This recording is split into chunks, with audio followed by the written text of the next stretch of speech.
Bya Katikkiro Charles Peter Mayiga byeyongeredde ddala okubeera ebibi era nga wetwogera kati oluvannyuma lw'okumu bannayuganda omuteeka nnyo ku mutimbagano nga bamugamba nti mutemu musi ayagala kusaanyaawo Ssaabasajja Kabaka ono nno awereddwa okuddamu okugenda mu Bungereza era nga visa ye bagisazizaamu. Maama teri kuddamu kugenda Bungereza mukwano gwange ebyo nno side oyinza okugamba nti biri kirwani kiri wa Katikkiro Charles Peter Mayiga yakiguddeko baganda bange mikwano gyange nyongera obbajjukiza n'obbasaba nti mwongere omusabira kubanga ye ebibye birabika nga bigendera ddala mu maaso okubeera obubi era birabika nga binaaterera ddala okuzikirira.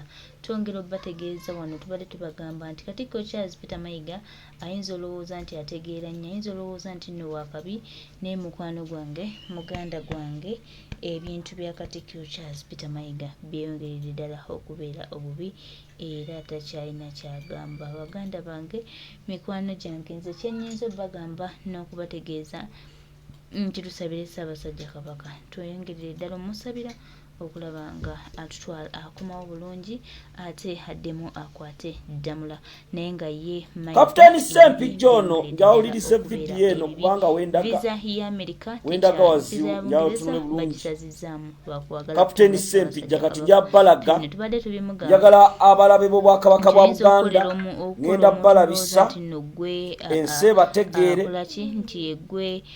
ensi bamanye n'ekigendererwa kya kino nno kyekigenda eri omukulu Katikkiro Charles Peter Mayiga. Baganda bange mikwano gyaffe ffe tubadde tusabirira ebbanga lyonna nga tugamba Katikkiro Charles Peter Mayiga at least awummule yezzeeko ebbali afune ku by'okkola naye nga munnaye tawuliriza.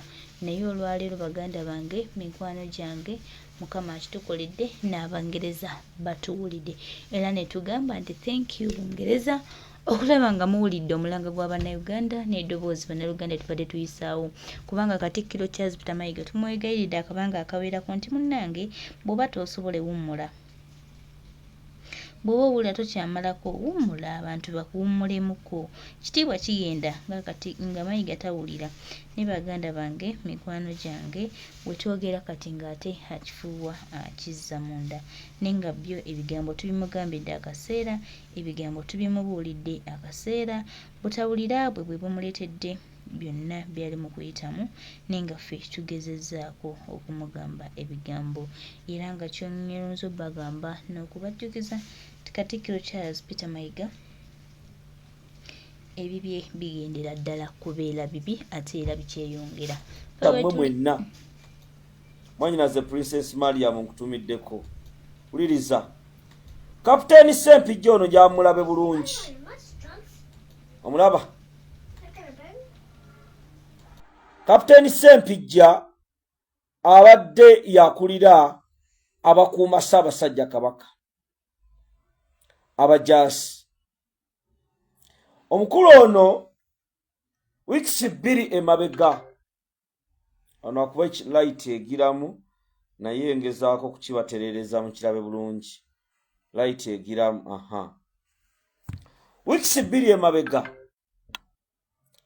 omukulu ono Kapitaani Ssempijja waliwo ebintu ebimu ne meeting eyatuula ekireka nga meeting eno babayita ab'amagye bonna nabagamba gye buvuddeko baakyusa ab'amagye ne baleeta nga bali beetumye mannya ga Kiganda naye nga basajja Banyarwanda ne babawa mission ne pulaani zonna ani ayingira ani afuluma bonna mulina balikodinga. Namunswa Ssaabasajja Kabaka wa Buganda nga ne privacy tebagimuwa. Muse mukiraba ng'abasirikale ba Yoweri Museveni bavaayo ne bakulaga n'emigala gy'emmundu emigemera wala ne beetolola Ssaabasajja Kabaka. N'ogamba omusajja bw'akwata ku manduso n'amukuba. kati Kapitaani Ssempijja ono okudduka mbasaba muwulirize mission eno. Bano abakulu babitadde mu bukedde ne mission bagimaliriza dda. Mission eno eri bweti era njagala buli Muganda na buli munnansi ayagaliza Obwakabaka bwa Buganda owulirize. Mugenda kulaba ebifaananyi bino ne bukedde yabikubye ku front page nti abadde akuuma Ssaabasajja akulira yadduse. Gye buvuddeko omukulu ono tebabalimba nti yadduse bya mirembe. Tebabalimba nti yadduse bya mirembe. Naye ebyemirembe byadduseemu bye njagala mutegeere. Kubanga omukulu ono ayina kyamanyi ku byonna ebibadde bikolebwa Ssaabasajja Kabaka wa Buganda Ronald Mwenda Mutebi II Kabaka. Era omukulu ono missioni waliwo ebikolwa ebibadde bikolebwa. Omanyi bano abajjaasi ba Museveni abamu yadde ayinza okuba munyamulenge naye obwongo butuuka ne butegeera ne bugamba naye wano twakozeemu bubi. Kati Kapitaani Ssempijja alina gwe yanyumisaako n'abagamba kyekino ekipulaaningibwa. Era y'ensonga lwaki baleese oyo omukyala yakulira wano Kirekaki na wano kye bapulaaninga kyekino. Era drone zange n'abo bekikwatako ne baŋŋamba n'alabula ne message ebu ne bagituweereza nti bwe kiba kisoboka ne Ssemakookiro afulume eggwanga Uganda. Ssempijja bano abakulu ne bakitegera nti waliwo bye baalaba n'ekye bamanyi ne bagenda omunoonyerezaako nga Ssempijja musajja Muganda. Ne bagamba twakola mistake. Twakola mistake. Nasse ne mbagamba okuggyako nga bantu mmwe temwagaliza Bwakabaka bwa Buganda. Okuggyako bantu mmwe nga muli bange. Muyina effutwa ku mitima. Muyina effubitizi. Kabaka waffe Ronald Mwenda Mutebi II ne tukimanya nti mulwadde. Akyalidde Jjajja Kasujja. N'ava mu Germany n'akola ki ne bamukomyawo mbu atageze Namibia yagenza okyala nagenza okulaba n'akayumba awo yabadde nga waliyo ne kafaani munda nga namunswa kati abantu bajja ne bamuttira eyo. Mumanyi muyinza okugamba Obuganda omanyi mmwe mubitwala ng'ebyokusaaga awo mubitwala mbabuulira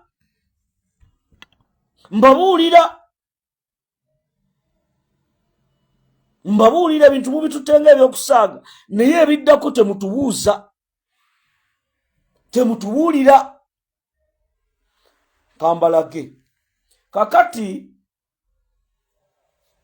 password kakati ensonga eno gyamujuulirize bulungi era mukimanye mission nene naye tubasaba mubeere sober and vigilant. Mubeere nga mwetegerera bano abakuba amawulire gano bakikubye mangu balina bye baagala obbalaga bagamba kisibe ku ono nti oyo yadduse ye yakikoze yalese akoze mission era ye yakola bino. Mukitegeera kati mu nsonga eno nawulidde awo Patricia Sewungu. Patricia musirike ku nsonga za Buganda bw'oba tolina kyakwogera sirika kubanga tuwali agenda kunenya Patricia Sewungu. Namulabye ali eyo alinga akola ki alinga nafuye abantu ba Ssaabasajja Kabaka aboogera ku nsonga n'otunula abantu abamu Patricia Sewungu zino ensonga tezikwatako mu gwe kikuluma bulumi mwe bigenderwa byammwe birala kati mwe bamutule Patricia Sewungu mugere namwe eri mu bamanyamulenge bammwe mwogere ensonga zewamu abo bakazikazi abo batusobera ye badda kuziraiva wa Patricia Sewungu ne ba mindset wenyalemu mindset tabangako ku mulama gwa nkyukakyuka ne badda mu kuanalyzinga kati struggle bagivuddeko bali kabaka so kabaka bali butata bani ageno mwogerako omubanja atali muntu wa Buganda muntu wa Uganda murachi kibaluma gwe Patricia oyo sima bawo mindset babereri bakuba revolution bakuba struggle mwinawo ne ka page ke mwatandisa ka TikTok waliwo omusajja sima bamuyita disibichi muli eyo munafuya muva ku nsonga ya Ssaabasajja Kabaka abantu baddembe okubuuza twagala kulaba ku Kabaka gwoza tebabuuza Ssaabavandimwe wammwe Yoweri Museveni oza tebabuuza ani oza tebabamanyi omuntu avaayo okwogera ku nsonga za Kabaka mugamba mulalu mugamba ki ate naye nga abakyogera be bano bannakyaga baba Patricia Sewungu ne mwana ggola ki teweewumuzaako kankulage wano lindako Patricia Sewungu ze yansobedde lindako nkulage mwana oyo nsoke mumutuuse ebintu ebimu abyesonyiwe faba muntu abaleka ekitakwatako ojja oyogera kyaki ekitakwatako ogenda okulaba oyogize ndako nkulage ndako njamulabe wanga abantu bano bo babawo omudidi bagala kati Abaganda boogera ku gundi Patricia musoke ebintu ebimu byesonyiwe wanze nkubulidde tubanyiivu bankubira amasimu banga Katongole oyo mukazi iye kansoke mbala mchala Patricia Sewungu ne mindset sima bakabata bakabata bali eyo bali muzi diversions mumumanyi obulumi Abaganda bwe bayina uliriza soko ulire uliriza njagala soko ulirize mcha Patricia ulira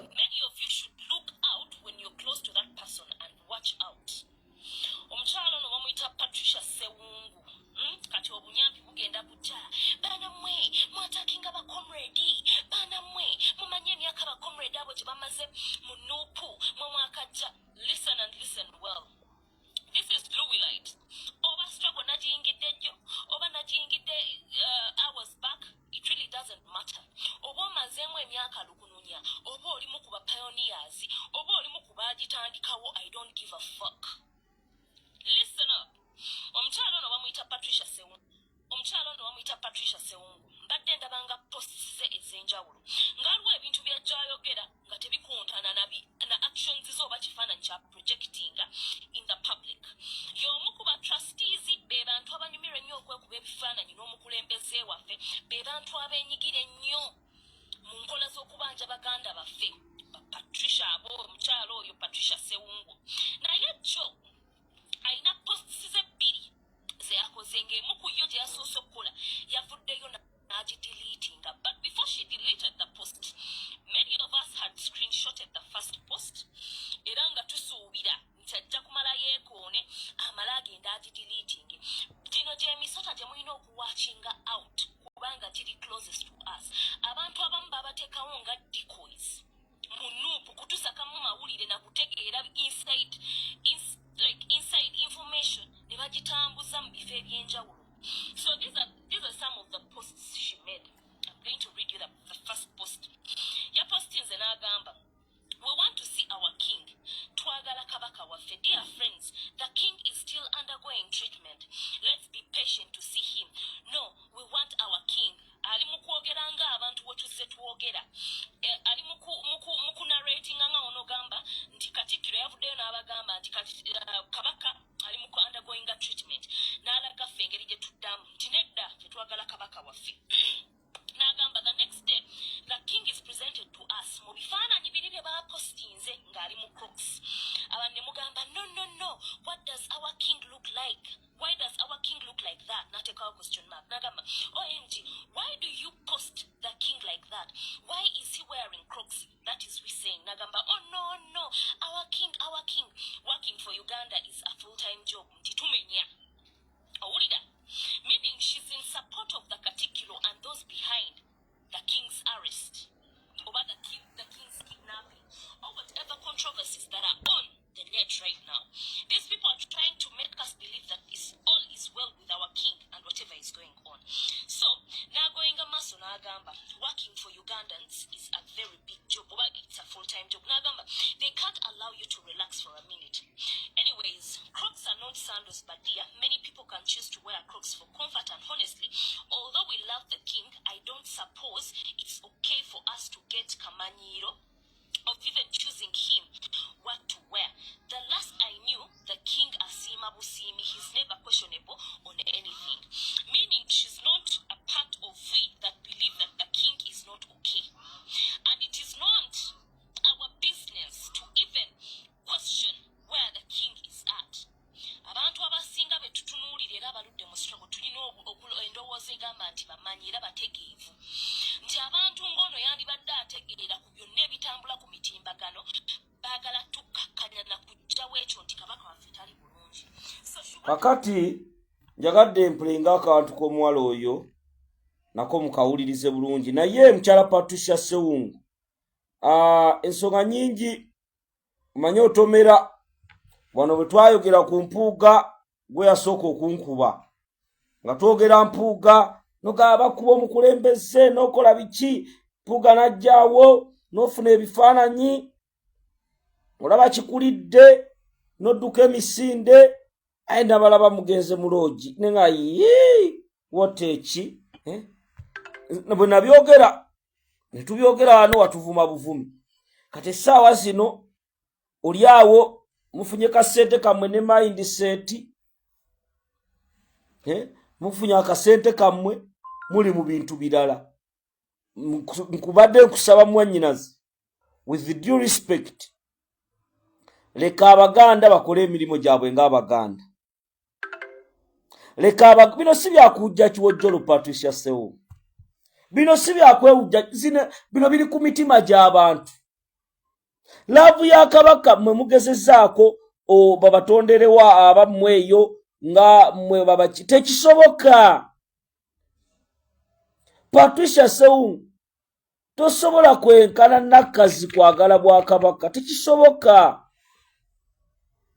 Mwene bwe mudde ne mindset ne mudde ne bakabaata bammwe ne mudda ku ziraivu z'abeenyalemu bammwe ensonga ya Kabaka Ssaabasajja Kabaka ensonga nkulu era ekyo kigambye nja message eyo gifune mu mutima mulungi saagala ogitwale bubi kali Patricia Sewungu kankulage bino drone ina mawulire namba ya Miransana Ferizo 702 22 27 58 0702 2027 58 mwanyinaze litakalungi nkutumiddeko kati Kabaka watali Museveni yawadde Kambalage yawadde n'ekimotoka kya toyi kamuswaga wa coach convoy jaina Kambalage laba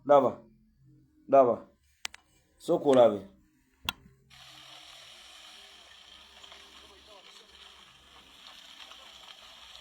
laba Kabaka watali light simwena ina light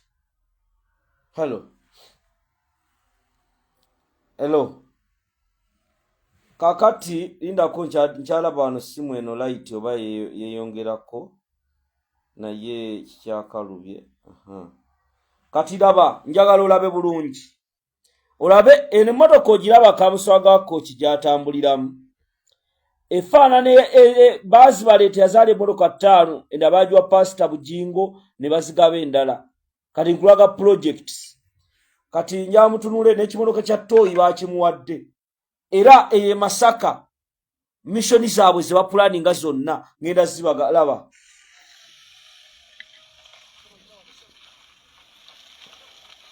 oyo yatuuka Kamuswaga waabwe amajjo galaba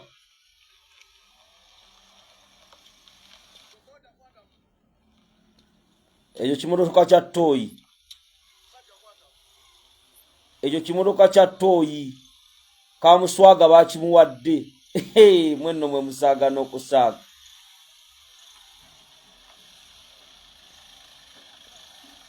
ugambye omuvandimwe yeyagalidde wano tambalage ugambye omuvandimwe yeyagalidde wano ekyo ne kitambula kityo bangi tebaagala ekyo kyogerako era bano ba Patricia Sewungu befudde kati beboogolera obwakabaka beboogera ensonga za Buganda abantu abeene bwe bavaayo byogera abakazi abo balaba buli wamu baagala beerabise buli wamu abantu baleke balwanirira bwakabaka bwabwe tetulina buyinza nammwe Saala munyiize Saala kujjayo byama ensonga ey'okubiri njamuwulirize bulungi ngenda bbeera soba njawuliriza akantu kano wulira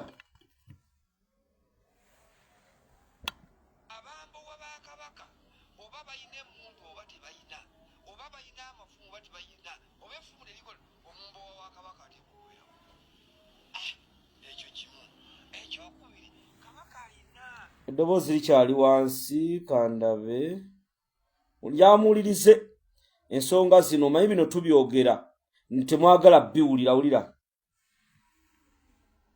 abambo w'abakabaka oba bayina emmundu oba tebayina oba bayina amafumu oba tebayina oba effumu neriko omumbo w'abakabaka ateeka okubeerawo ekyo kimu ekyokubiri kabaka ayina abantu abamwetooloola ate nga bannono bwe baba tebalabika era omuganda ne bw'anaaba takikubuuzizza ajja kubeera nakyo ne bwe ginaaba myaka 3 nga kigenda kizimba mu ye ensonga okwebuuza nga taddibwamu lwaki ku lukiiko Namasole taliiko lwaki ku lukiiko Kasujjulubi nga taliiko lwaki ku lukiiko luno Ssaabalangira Ssetu teyalabiseeko lwaki ku lukiiko luno Kibaale talabika lwaki ku lukiiko luno Ssaabakaaki takolaki taliiwo akati baga nti abo bwe babanga tebeetooloddwa kabaka nga n'amannya g'abantu kati ng'obuweereza obulala kabaka atusiima n'atuleeta nga n'ensi tetumanyi ne tufuna omukisa kabaka n'atuwa omukisa ogwo ensi neekola ki ensi neebategeera naye dino bali kutegeera nti osaanira okusemberera kabaka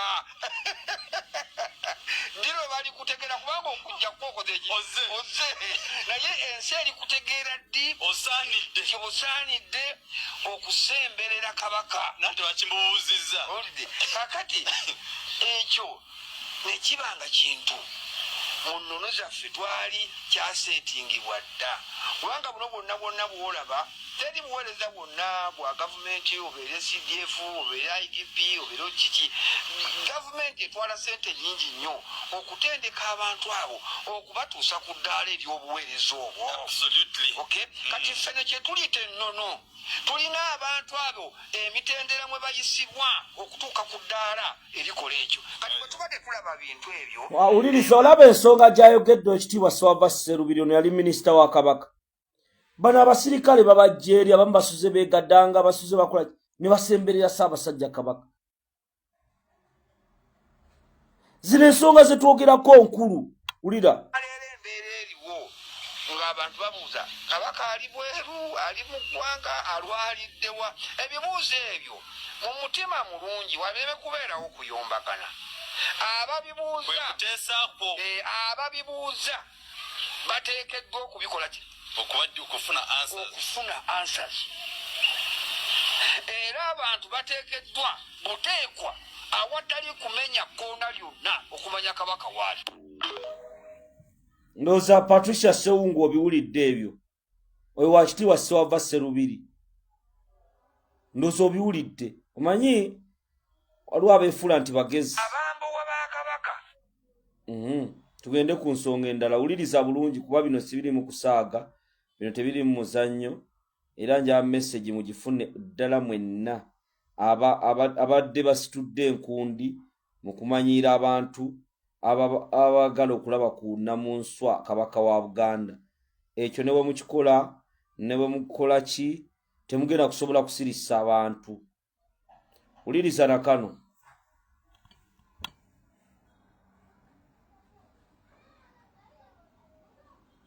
Ndako.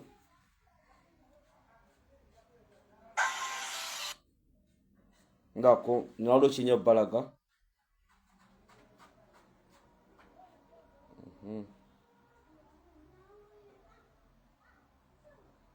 Ndako.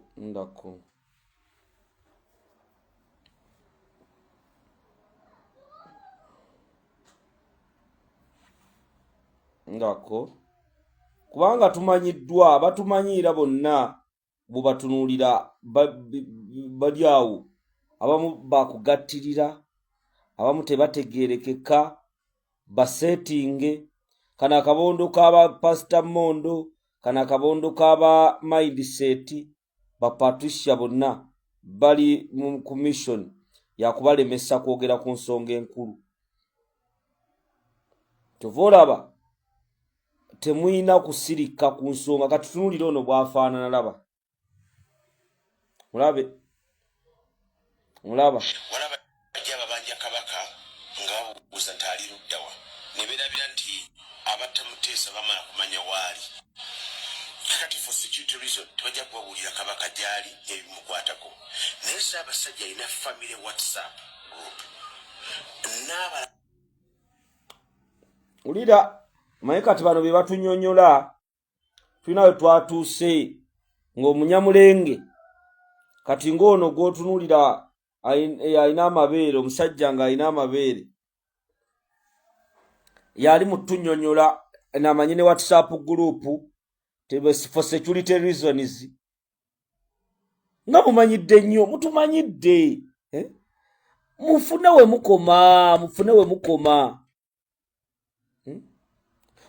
mukoma for security reasons. Jamuwuliriza ekisajja kino omaye kati bano balaba bonna babagamba kati mwogere bwe muti, naye ng'ono yadduka ano mu Uganda Pastor Mondo omusango gwali gwa kufera bantu ogwamujja wano. Uliriza yawulirize byayogera. Ulira walabajja babanja kabaka ng'abuuza nti ali luddawa ne beerabira nti abatta Muteesa bamala kumanya waali. Kati for security reason tebajja kubabuulira kabaka gy'ali ebimukwatako. Naye Ssaabasajja alina family WhatsApp group.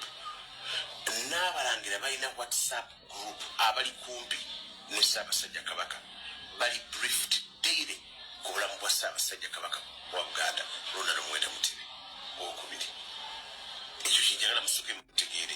Ekyokubiri mwabali ku intaneti kununga mwogera nga muvumba nga mutyobola mayiga abamu kumwe mbadde mbasaamu n'eki.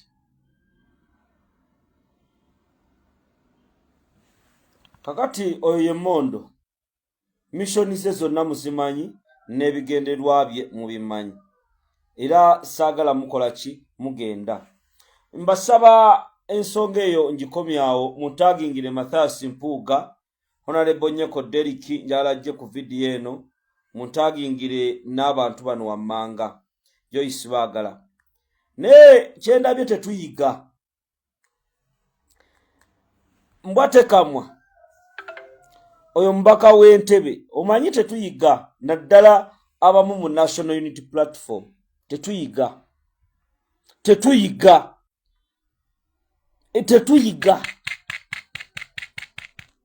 mu National Unity Platform tetuyiga. Mbwate kamwa kakembo yavaayo nga tannafuna na kaadi ya NUP n'ayogera oludikya. N'essaawa zino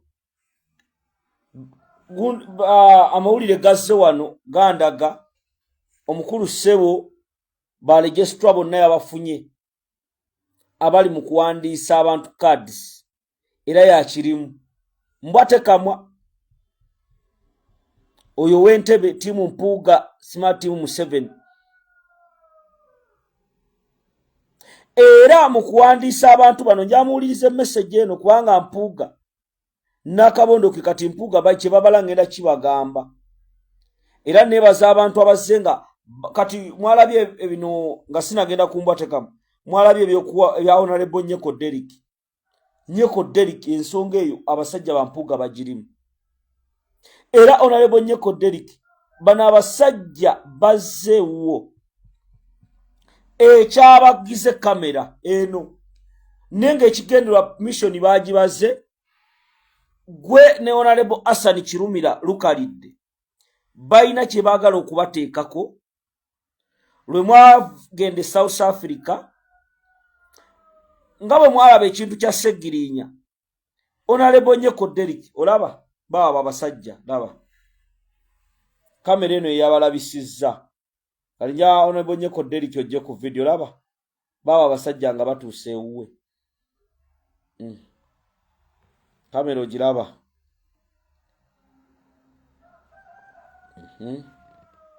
giraba kamera ne bayingira mu nju bakebera mu bitabo mpapula biki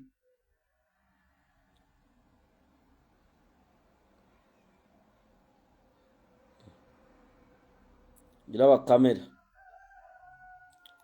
omukyala oyo akebedde biki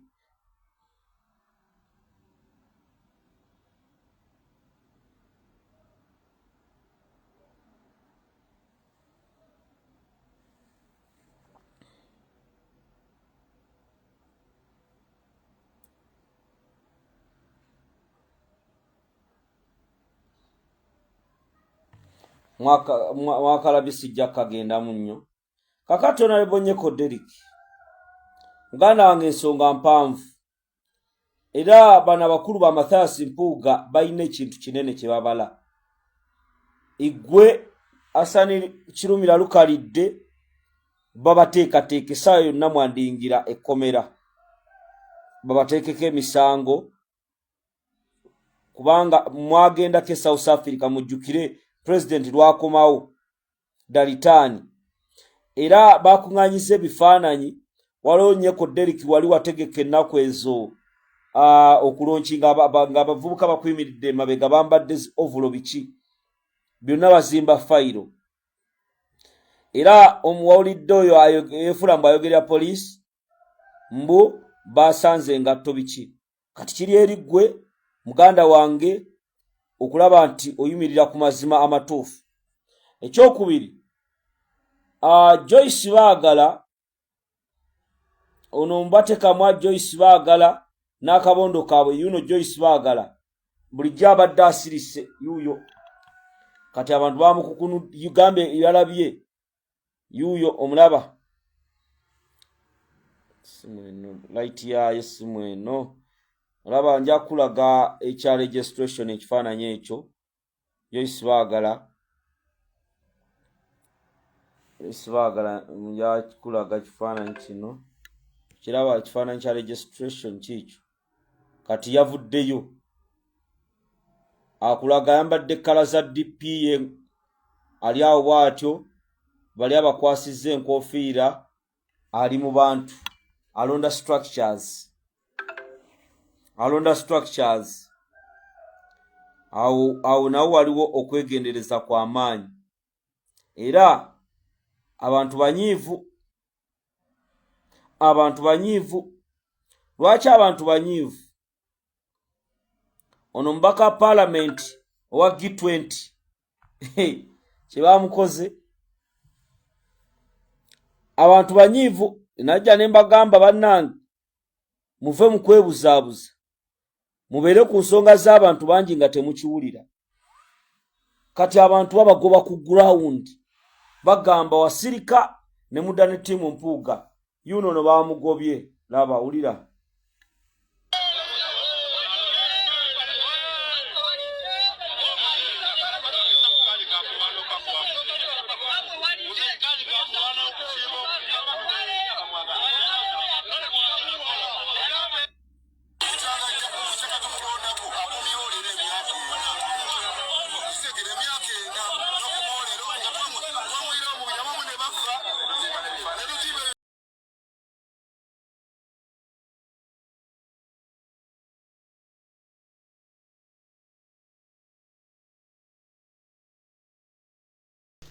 Bannayuganda akazito ke batadde ku Oweekitiibwa Katikkiro Charles Peter Mayiga naye agenda kuba akawuliramu era nga tongera omujjukiza n'omusaba ate nakyo kikulu nti yandibadde muntu mugezigezi n'alekulira ekyo entebe n'asigaza ekitiibwa kubanga ebirungi byagamba byakoledde te munnange biyinza okugenda mu kaseera akatono nnyo yayinza okirabanga ekitasoboka oba ayinza okirabanga ekya Justin n'ate munnange ekitiibwa kigenda ekitiibwa kigenda ffe kye tuyinza okumugamba nti ekitiibwa kikola ki kigenda nga twongera kumusaba busabi tyakula ekituufu kyalina okukola ku lwa Katonda n'ensi yaffe ne ku lwa Uganda yonna asigaze ekitiibwa kye nga Katikkiro wa Buganda.